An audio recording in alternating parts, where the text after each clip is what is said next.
Hello everybody, this is Gruesome Fox coming at you with a 500 cost rated match in the Gelgoog L. We're going to be on Massive Impact site for this match here, and this is going to be the level 3 version of the Gelgoog L.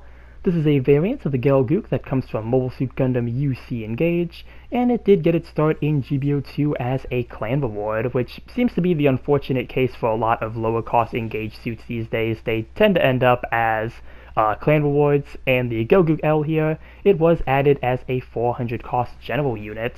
Though with the release of the F91BC equipped updates, we did get a new level 2, 3, and 4 version of this unit, which are all available through a guaranteed boosted supply drop.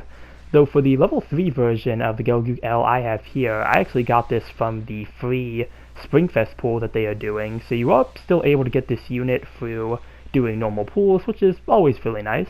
The main thing you'd really just have to worry about at that point is getting the level of the Heat Lance that you need, which luckily the Heat Lances are all available in the RT store, so as long as you have the tickets you can get the version of the Lance you need and you're pretty much good to go. To kind of briefly go over the banner though, the step-up banner, this is something I've talked about with the Gouf Hover Type, which was another clan suit that they did the same sort of banner style with. I still find this banner style to be very interesting because while it's very cool we are getting access to these clan suits, especially at higher levels, these banners do not include the native cost version of the unit. So they'll include a level 2, 3, and 4, but they'll completely omit the level 1, which really just kind of raises the question to me, when are we going to see the level 1 version of these units? You know, with suits like the Gouf Hover Type and the Gelgoog L, and any other suits they kind of do this style with, because this really does seem to be what GBO2 is doing with clan suits, kind of doing this level 2 through 4 step-up banner. So yeah, very curious to see going forward how we will get these native cost versions of the units, especially since we really don't seem to get these kind of units through like doing limited missions anymore. So very curious to see what the game plan there is going to be for the future. But looking at the Gelgoog L here, this is a suit that I was really excited about when it got added to GBO2. I really like a lot of the mobile suits from UC Engage. I don't think that's a secret or anything. I talk about UC Engage quite a lot on the channel, especially when it comes to these suits getting added to GBO2. And the Gelgoog L was a suit I really wanted to see added to the game. Not only is this one of my favorite suits from UC Engage, but it's also just one of my favorite Gelgoog designs in general. Really, I'm just a big sucker for any mobile suit that wields a giant lance and a shield, and the Gelgoog L here really just ticks a lot of those boxes for me, especially since it also seems to have design elements from the Gelgoog Marine Commander type, which is another favorite Gelgoog of mine when it comes to the backpack and the shield. So really just do love the design of this Gelgoog, and luckily here in GBO2 its game style is also really nice and really fun to use, even at the higher cost here for 500. I guess I'll kind of get my complaints about the Gelgoog L out first, because I really don't have a whole lot in terms of things to complain about with this unit. The only two things I have here are the primary weapon.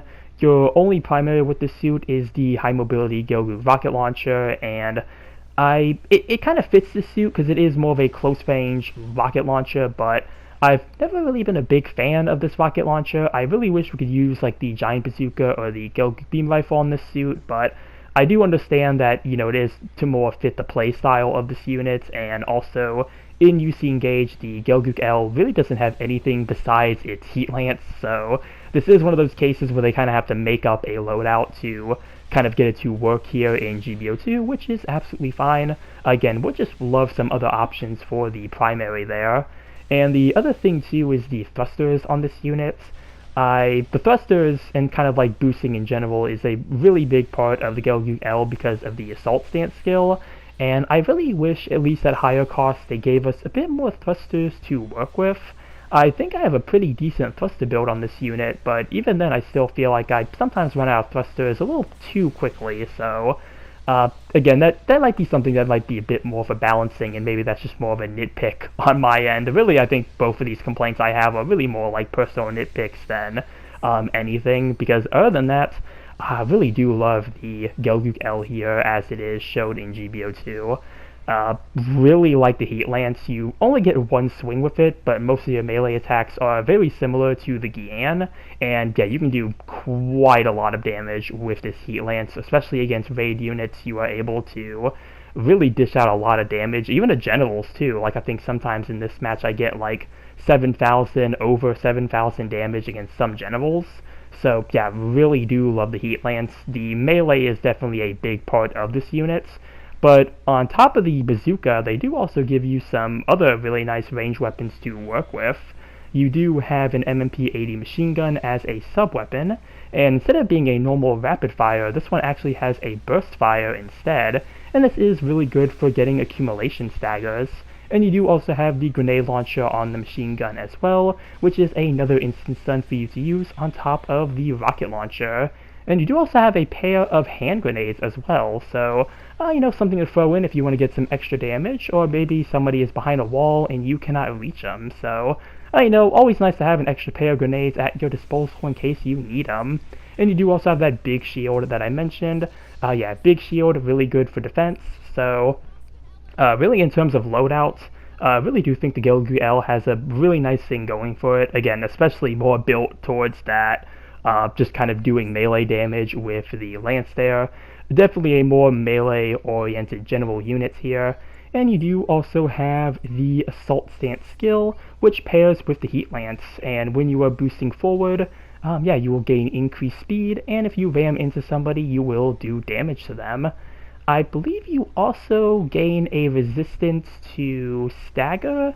It might be a resistance to damage, though. I don't remember which one right now off the top of my head, if it was a resistance to stagger or a resistance to damage, but actually, yeah, you don't get a defense buff, so I assume it probably is something of a reduction to stagger. So if it is stagger, that is really nice for when you are boosting, because you do also get maneuver armor with this unit, and you do also get a dodge roll, and you also have shield tackle at level 1 as well, so if your shield is up, you can do a tackle to get some extra damage. But yeah, really do love the Gelgoog L, and really, just glad to have the higher level versions of it here. Right now using the downswing on, I believe may have been a engage 0. I think that would have to be what it is if this is 500. But yeah, really just nice unit overall, and if you don't have the Gelgoog L, and you want at least maybe just the level 2, I would actually recommend getting this unit, because it does seem like it's a really nice general even for the higher cost that it is performing at. So it does seem like a unit worth getting, again, if you're just interested in the kind of very close-based melee style, or it is a suit that you are just kind of missing for your collection. But let's see, trying to go in for a downswing. That is one of the flaws with the melee here, since you only do get one swing. You can't really follow up unless you're quick enough, but that is going to be timeout mission over, and let's see how we did here with the Gelgoog L at 500.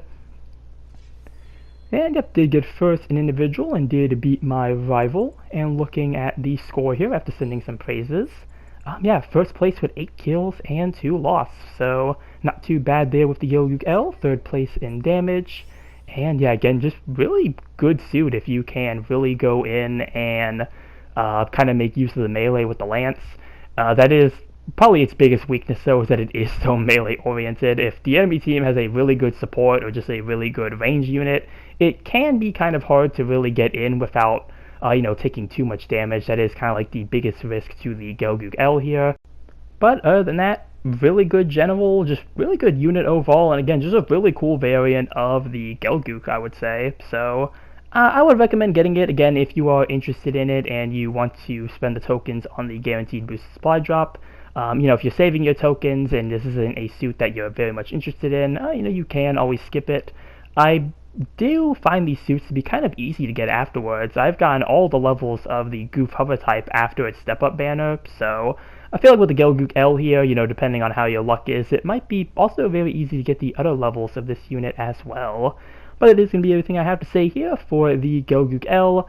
Again, really fun suit, really do love this thing, but yeah, that's going to be everything I have for this video here. Comment down below what you think about the Gelgoog L. Remember to like and subscribe if you enjoyed the video, and with that, I will see you all in the next one. Later.